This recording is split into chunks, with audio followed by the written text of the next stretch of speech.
Le monde appelait à prendre des mesures plus drastiques face au risque de contagion d'Ebola.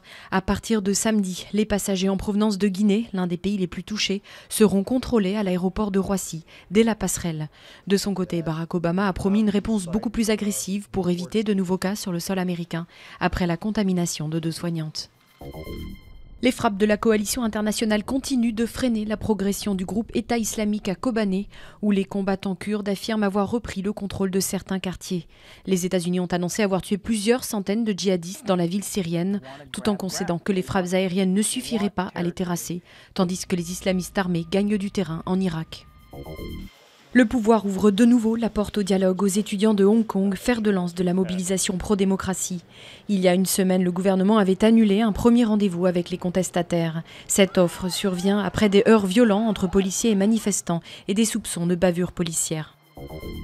La justice rejette la demande de remise en liberté de l'anesthésiste belge placé en détention provisoire après la mort d'une patiente à la maternité d'Orthez.